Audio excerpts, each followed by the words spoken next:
Good morning, everyone. This is the Afterglow Live Recap Podcast. My name is Syya. Format's looking a little bit different today. Unfortunately, co-host Erin Gregor is unavailable to join us, but that's okay. We're going to have some fun on our own here. I am the Dallas chair of co-chair of Global Leaders Organization. That's what GLO stands for. And while we're doing this live recap podcast, we're also the co-founders of Innovation Media Enterprises. We help businesses create their own wonderful podcast. Today, we are recapping this week's speaker. It is retired Colonel Nicole Malachowski of the U.S. Air Force. You may or may not know her as the first female Thunderbird, BADASS combat veteran. She's done, I think over 29 missions as a fighter pilot. She is also a fellow speaker for the White House to advise with the Air Force, and overall awesome mother and wife. Today, I asked a different type of individual to join us for the Afterglow podcast, and I'd like to welcome Tiffany Martschink. She is a retired U.S. Army veteran, and first and foremost, welcome to the show, Tiffany. Thank you. I appreciate it. Good to be here. Well, I'm glad you're here. I know I'm kind of throwing you to the wolves a little bit. I saw you yesterday. You had some great questions for I want to say the Colonel. I want to respect her, the Colonel. And the fact that you are a former U.S. Army veteran, or you are a veteran, I guess, not former. I guess you're a veteran, always will be, right? Yes. I'll get the terms down right. But first and foremost, thank you for your service, Tiffany. Thank you. It's a pleasure. So tell us about yourself, Tiffany. You were asking some great questions. I understand there is a difference between Air Force and Army. So tell us, how did you start out, and why did you want to join the Army? 24 years is a long time to commit. I know. I can't believe 24 years went by. It is kind of hard to believe when I look at that. But I actually had finished high school and started going to college, and I did not know, like most freshmen in college, did not know what I wanted to do for the rest of my life. And quite frankly, I still don't. But I passed the recruiting stations every day going to and from college. And I just thought I'd stop in just to kind of see what they were about. I auditioned for the Marine Corps band, passed the audition. Then they said I had to wait 6 months, and I didn't want to wait 6 months. So I went over to the Army and said, hey, I did an audition with them, passed it. And they said, okay, you got to wait 6 months. Little did I know that there was just one person that for the whole DOD that did auditions for all branches. So it was the same person that was going to do the same audition. But I was just ready to leave South Carolina. I'm originally from Charleston, South Carolina. And I was just ready to leave home and see something that I wasn't familiar with, do my 4-year contract, and then come back to South Carolina and live the rest of my life. But that 4 years turned into 24 because there was an environment that I really loved. I loved the structure of the military. I loved the discipline. I loved the being pushed to do what I can do and be pushed beyond what I thought my capabilities were. So let's talk about that. When you're saying you got pushed beyond your capabilities, was this something that you embraced initially, or were you recognizing that you were getting pushed into this direction? Yes and yes. I recognized it, and I did recognize it, and I did embrace it. I don't have any family that was in the military except my grandfather, who was drafted into the Navy during World War II. So I didn't know what to expect, but I was ready to embrace the unknown. So that was the embracing part. But then when I saw that I was getting challenged to do more and go further, I embraced it and went with it. Love it. I love it. Have you always been that way? Yes and no. I've always, when I set my sight on something, I go for it. That part has always been there, even to a fault, where I've gone after stuff and gone after something because it's what I wanted to accomplish. Mhm. And even if it was failure after failure after failure and never achieving success in that particular area, I would always push forward. So that aspect, yes, it's always been part of my life. It's always been in my DNA, I suppose. Do you think that's taught? Do I get what? I'm sorry? Do you think it's taught? Do you think it can be taught? So you're saying it's part of your DNA. Do you think if it's something that wasn't inherently in another person or personality, do you think that's something that can be, Oh, encouraged or taught? um, yes, I do. But I think it can be taught. But at the end of the day, I think the person still, it's up to the person. They have to want it. They have to want to persevere. Because if you don't want to and you're just going through the motions of stuff, you're not going to get there because you're just going through the motions. But you have to really be passionate about it and weigh out your pros and cons of what do I really want this, and if I do, what am I willing to sacrifice in order to accomplish that particular thing. And I like the way that you said that, because I think this kind of feeds into, Colonel Nicole Malachowski when she was talking about her challenges and the adversity that she had to overcome and the drive that she had, though she was driven, she kept getting a little bit more. She needed more of the nudge every now and then, right? There was always Mhm. encouragement that she could always have gotten. So let's talk about her time with us yesterday at Global Leaders Organization. Um, One thing that she said, which I kind of took it as a surprise for me. Okay. So I don't know anything about the military. So please correct me and educate me. But I love the fact she said you need to create a culture of accepting failure. And when I think of the military, I don't think of failure being an option. Can you help me understand what she meant by that? Yeah, I loved it. I loved everything she was sharing yesterday. There's yes, the military is all about accomplishing your task. And she mentioned that she even mentioned that there are standards that your particular unit has, and the Air Force has, the Army has, the all military has, and you have to meet that standard.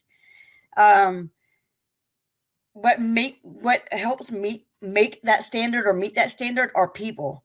People are not perfect. We're infallible, or we're Right. fallible.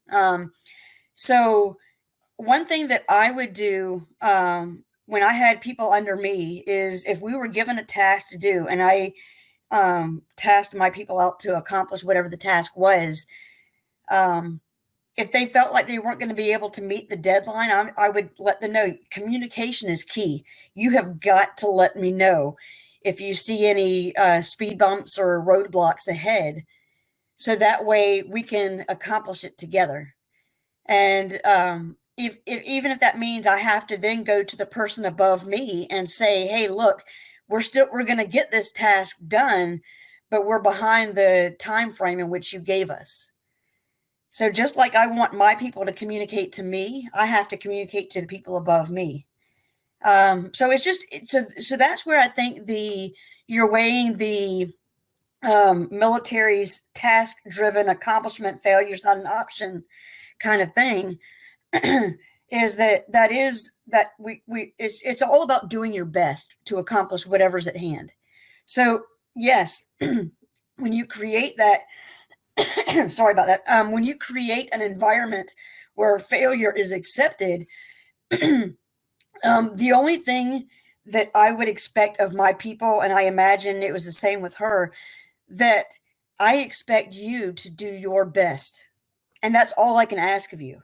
If you give it whatever task at hand 100%, then I can't expect any more from you.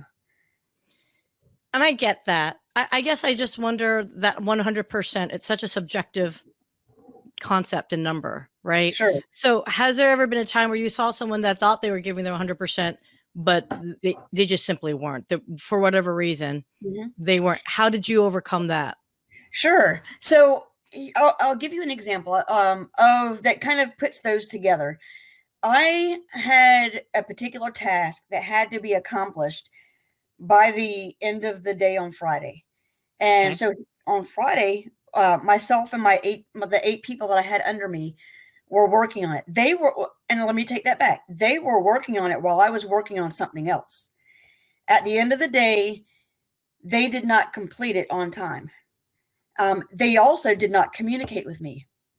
So my boss above me reamed me out, and just reamed me out, chewed me out for it because it was not accomplished. And in the Army, we have these counseling forms. Those counseling forms are done on a regular basis, monthly or quarterly. And also when a particular event happens, whether it's positive or negative. And so I was given a counseling statement because I did not accomplish the task that was supposed to be accomplished at the end of the day on Friday. Okay. And what my boss told me is, he said, you will counsel your people and you will give these counseling statements back to me by the end of the day. And so that way he could have a copy of the counseling statements for them not accomplishing the mission. But because he gave the mission to me, it was my fault that we didn't accomplish it. And that's part of the mindset of the military as well. So what I did when I left his office, I called one of my soldiers and I said, hey, gather everybody up. We're going to meet at this location in 30 minutes. I went over there. We all sat down in a circle and I said, okay, what were we supposed to accomplish today? And then I would say, did we accomplish it? Okay. Why did we not accomplish it? What happened? And we discussed what happened, why things did not pan out the way they were supposed to. Right. And so for some of them, it was, it was just a mere, I thought we were good. And that's the person that I said, oh, really? You thought we were good? Okay. And why? So after a good, 45 minutes of just talking and going over it, of what can we do differently so that this doesn't happen again, and coming up with ideas, I was prodding them to think, right, and pushing them to think about the process of what went right and what went wrong. The military is good about doing an AAR, which is an after action review. And that's the purpose of it. And so instead of reaming them out like I got reamed out, I used it as a learning opportunity. It's an opportunity to say, okay, look, we screwed up here. We messed up. Why did we mess up? How can we do it differently? So that way, the next time, it's a way of using a real life example to train them so that when they get into leadership positions, they're already thinking like a leader. Got it. And so that's the way I chose to lead people. I chose to lead them by using both the good and the bad experiences as a learning opportunity for the future. And anytime I would encounter a situation like that, with that one being an example, if I got chewed out for something, even though my soldiers were doing the bulk of the work, I took the blame for it because it was my responsibility. But if it was a totally different outcome and it went really well, I would give them the credit. And I think that's what the good leadership is all about, is giving credit where it's due because they accomplished the task, not me. I was working on something else. But my name was still on the line, so I took responsibility for it not going well. So does that mean, okay, so when, and Roger White, great to see you, Roger, by the way. He says you have to fail many times to succeed. I think there's a truth to that statement, right? Which is, all these successful inventors, they didn't have a successful invention on the first go, right? Formula 409. Yes. Was that many times they had to do the formula, right? To get it right. So is that what Colonel Malachowski was talking about when she said steel sharpens steel? Is if you are being a mentor and you have a mentee and you yourself are always getting mentored, you sharpen the same blade at the same time and you are successful in the development of each other. Is that what she meant by steel sharpens steel? Because I was kind of watching that and she mentioned about the, identifying failures when it happens, why did it happen, and share and discuss those failures. Is that what you're talking about? Yeah, absolutely. And it doesn't have to be, the mentorship does not have to be somebody senior to you. The mentorship can be a peer. We can be peers and sharpen each other. And I wholeheartedly believe that no matter how good or excellent a person is, there is always room for improvement. There's always room to grow. So yeah, the sharpening each other is. I'm not going to rag you or get on your case about you messing up. It's a, hey, you messed up. Here's what's worked for me. Or why do you think that went so bad so quickly when you were doing this? It's just helping each other look at things from a different perspective. And I think that's one of the things that was said of looking at something from another person's purview instead of just solely your own. Because So being a mentor to somebody else provides that different perspective. and I do like that. I love that she did remind everyone, get people out of your own background. You need to have that different perspective. So, okay, so if you are always looking at trying to do self-improvement, identifying that there's always areas that you could learn, self-doubt will creep in at some point, right? Because at that point, then you're saying, oh my goodness, I have a weakness somewhere. How do you, or did you in your career overlook self-doubt, and how do you address it? Wow, that's loaded right there. It's hard, especially so. Just to have a bit of a vulnerable moment, I lived in self doubt prior to going into the military, so shaking that and changing my lifestyle was not easy because it's so easy, even not only getting somebody else out of your back purview, but to not live in it as well. It's Right. easy to live in it and just say, well, I can't ever get this right. I can't ever do this right. I keep on messing up. Why can't I do anything right? Because you're looking at your own past. Right. But it's a matter of saying, okay, you know what? That is my past. But from this point forward, I'm going to focus on the task that's at hand, not what I've done before, but what's at hand. And if I fail at what's at hand, that's okay. You have to be okay with failure.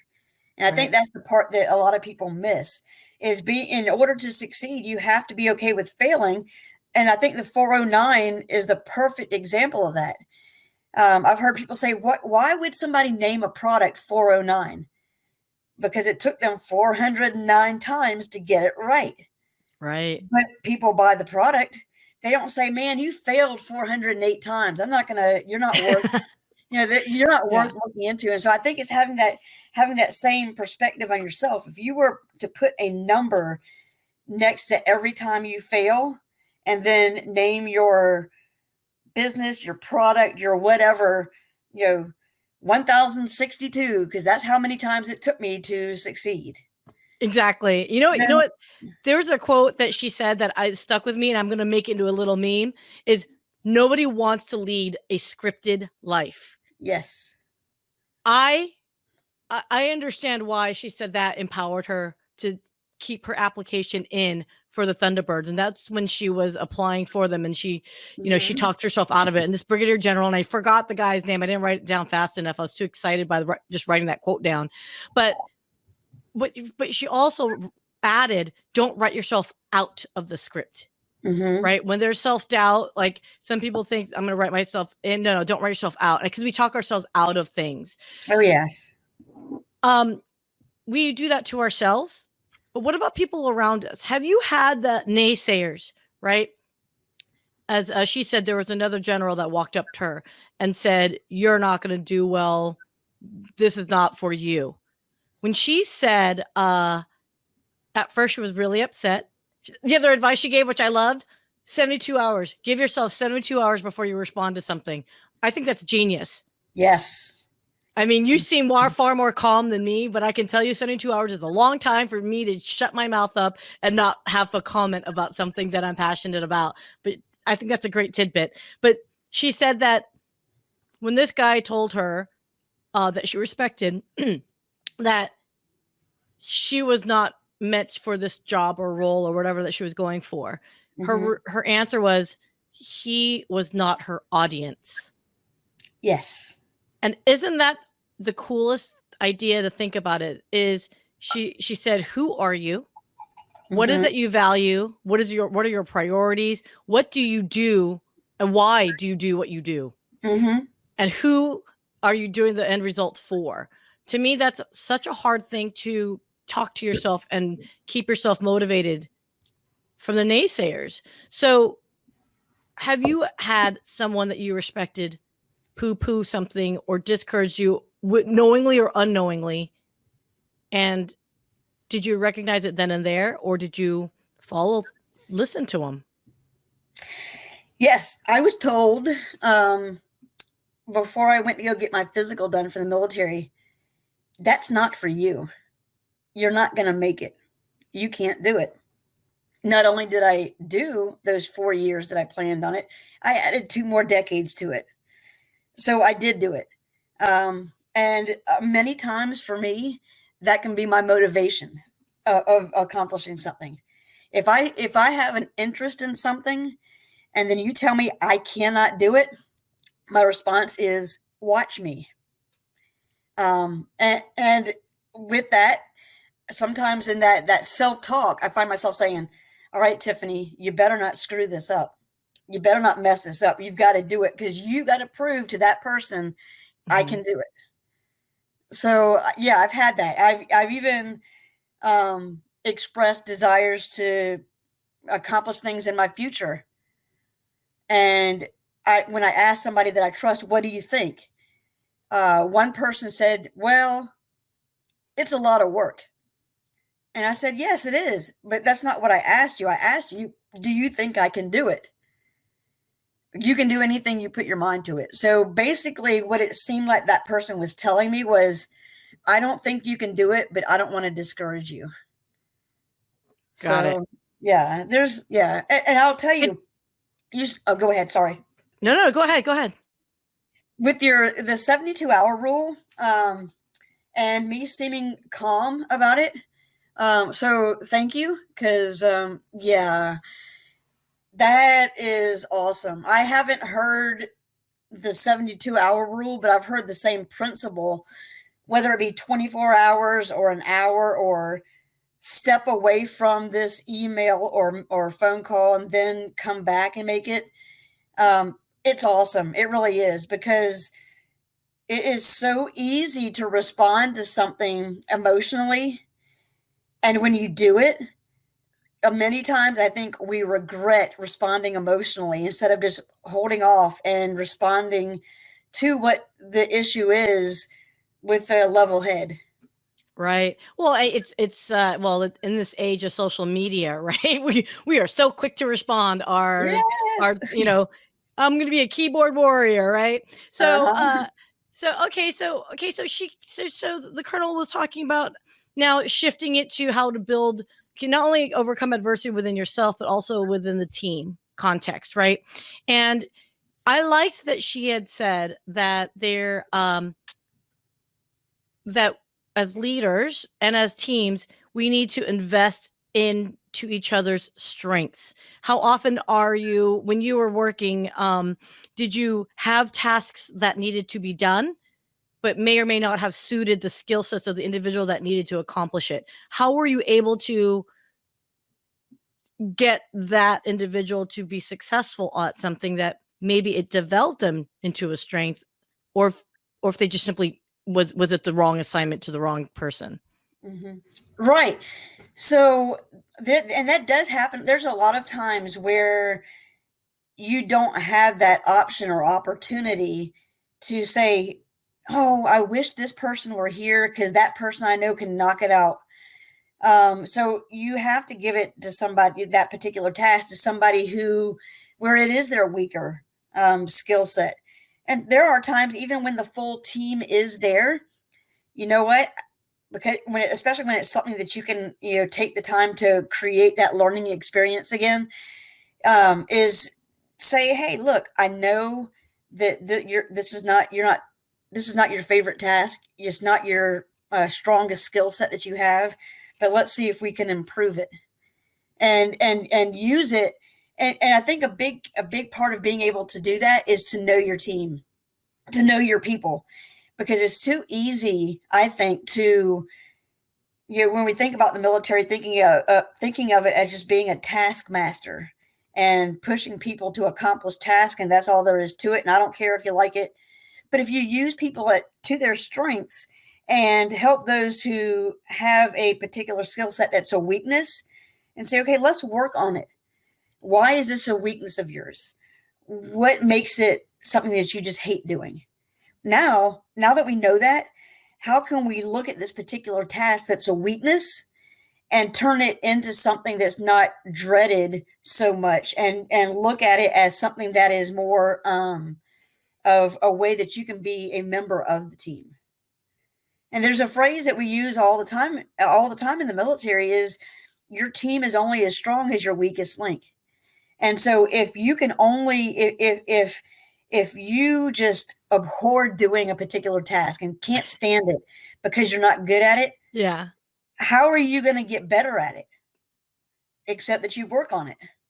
So okay. it's a matter, and to not embarrass the person in front of the team. So let's look at it this one-on-one and just say, hey, how can I help you be better at this particular skill?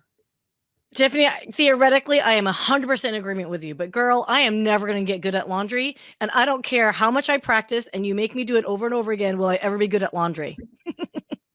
Yeah, and so I mean, with that, then that's where I would say, okay, you know what, you suck at doing laundry.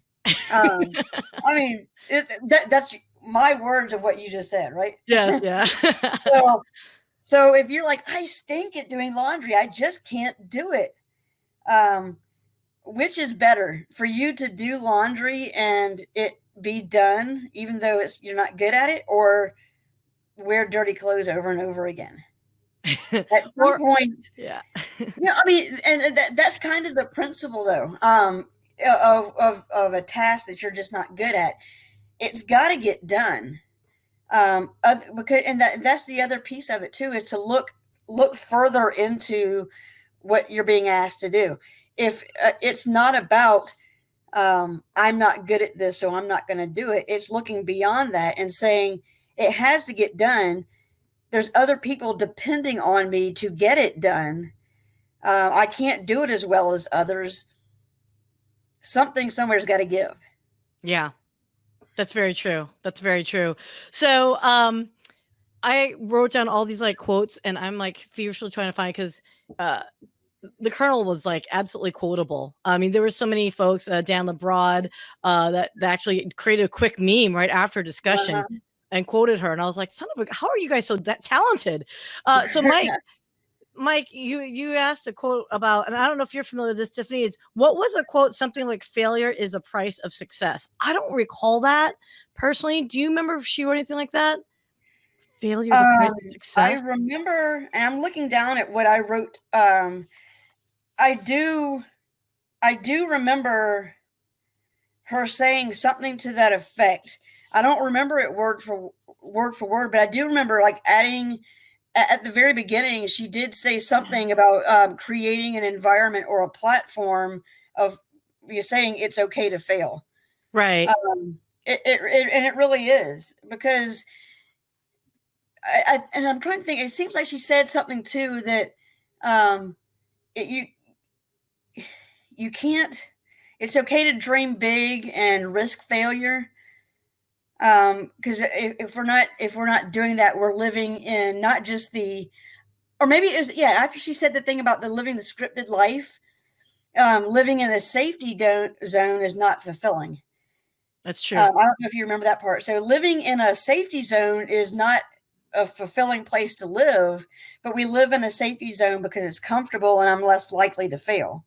But if I step outside of that safety zone, I have to be willing to fail in order to succeed and expand my territory.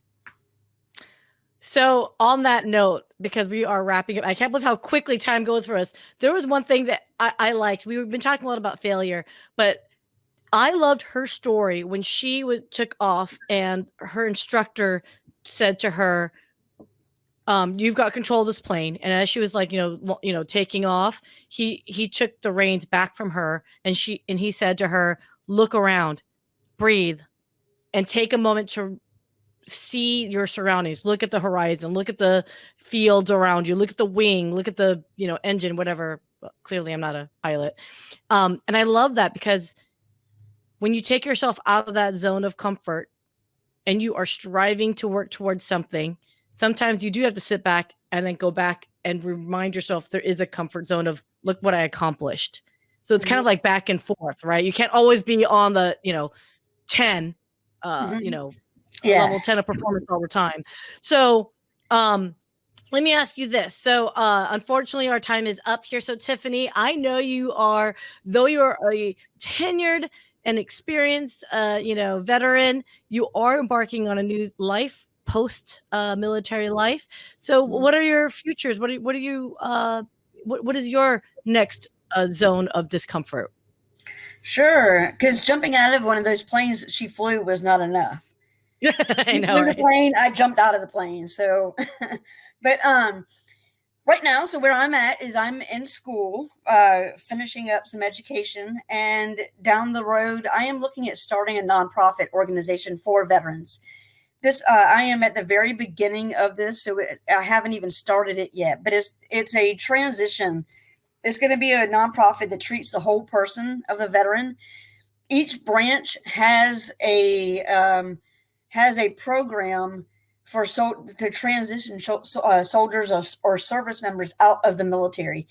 Many times, though, it's just a check in the block for the military to say, yes, we help this person transition. But many people end up failing and not being able to get themselves set up, whether it's they can't find a job, they don't have the skills needed for a job, finances, whatever the issue is. So this environment that I'm going to create is similar, maybe to it's like a homeless shelter or a rehab center. It's neither one of those, but it's similar to those in that a veteran and their family can come and stay on this property and work on the skills that they need to get a job, get to their medical appointments at the VA. If they don't have transportation, we will get them to their appointment. If they need counseling, getting them to a place where they can get the counseling that they need, teaching them about finances, personal life skills, and professional skills. So what keeps the person staying at this facility for whatever prescribed time is that they're working on themselves to move forward. And they don't have to worry about paying rent each month because that's being taken care of by staying at this facility. Wow. So because I found and I think like many nonprofits that are started, it started because of the person that started it experienced it themselves. I found myself homeless for a little over a year, homeless and jobless, and lived out of a car, lived out of a storage unit. And I had been through the Army's version of that transition out of the military. So I don't want people to experience what I've experienced. I don't want people to have to go through it if they don't have to. Now that is going to require, like we talked about earlier, is going to require people to want to change. Right. Sometimes we find ourselves homeless because we're just not willing to change or do anything different. Other times it just happens for some unforeseen reason. So it's just a means that I would like to provide for my fellow veterans to be able to transition from the military to whatever is the next chapter in their life. I love it. I love it. So, for those that want to get a hold of Tiffany Martschink, you can find her on LinkedIn.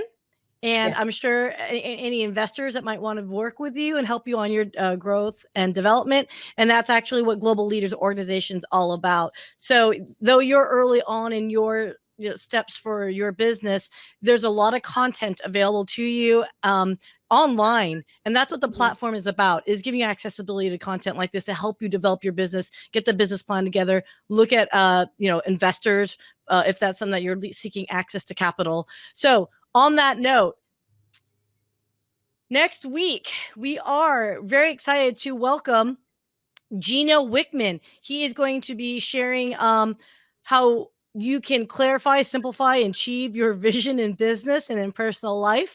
So that will be next week, same time, Thursday at 10 a.m. Central Standard Time.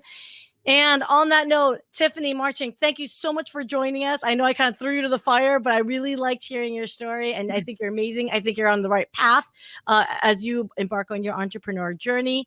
Thank you. And thank you. And on that note, that wraps up for the Afterglow Live Recap Podcast, everyone. Have a great weekend and stay safe. And by the way, it is Somber Day. It is September 11th. And so may we all kind of think of the world we live in and love one another.